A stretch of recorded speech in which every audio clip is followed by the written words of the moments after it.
undefeated teams going head to head. One of them, maybe we expected, the Seattle Seahawks versus one that, well, I'll just let you know, I didn't expect it because I picked the Bengals in my survivor pool. Damn it.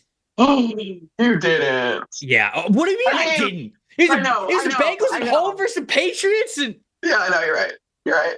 You're right. I'm that was supposed to be the safe bet. I'm not even going to joke about it. I'm mad about it. I'm mad online about it. So look, my matchup that matters in this one, though, it's Geno Smith going up against the Patriots secondary, because this was an impressive day from the Patriots all around. And I think they played really good ball. And yes, I think you can go back and watch that game and say, hey, if Tanner Hudson doesn't fumble the football, Bengals probably win that game anyways. But they didn't. And I think the Patriots put themselves in a position to win because something like that happened. When you look at Geno, week 1, 89.4 passing grade on throws of 10 yards or more. That was 8th in the NFL.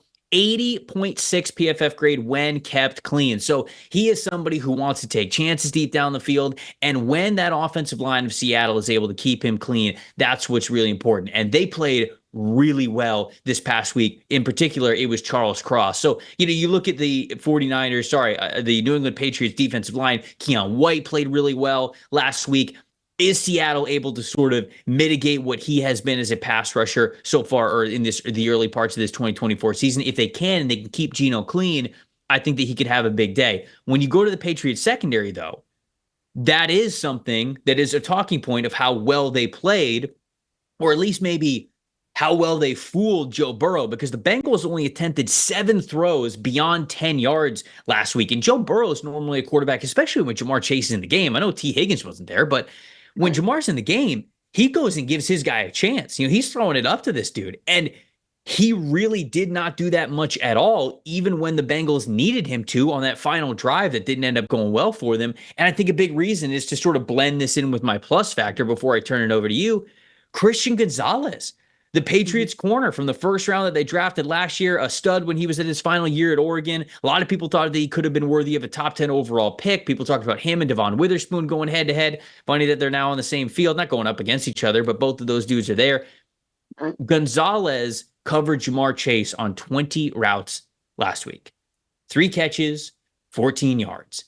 Hell of a start to this season for a guy who's most of his rookie year was cut short due to injury last week. So, I mean, if we can get him to blanket DK Metcalf, then again, like we're talking about a secondary playing good enough for the Patriots to keep themselves in it. But I know I just kind of went back to back there. It felt like it flowed in well enough. Sure, but matchup that matters. What's your matchup that matters here?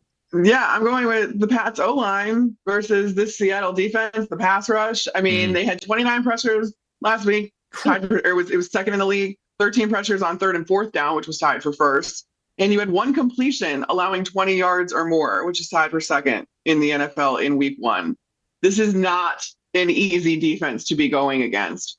And we're going to really have to test this Patriots O-line in order to keep their guy clean, keep Jacoby Brissett clean. So I'm really wanting to see how that all materializes. And this actually does flow into my plus factor, because not only are they going to have to keep Jacoby Brissett clean, they are going to have to block for Ramondre Stevenson, who had a great game last week against the Bengals. 25 attempts, 120 yards, and a touchdown versus Cincinnati. So Jacoby only attempted 24 passes last week, and he completed only 15 of them for 121 yards. That is not enough through the air to get you some points, especially, again, against this Seattle defense. You are going to need to go to the ground. You're going to need to run the ball, and this is the only way to really break the will of an opposing defense, is if you run all over them. So everything kind of hinges, as most everything usually does when it comes to offense, on the Patriots' offensive line.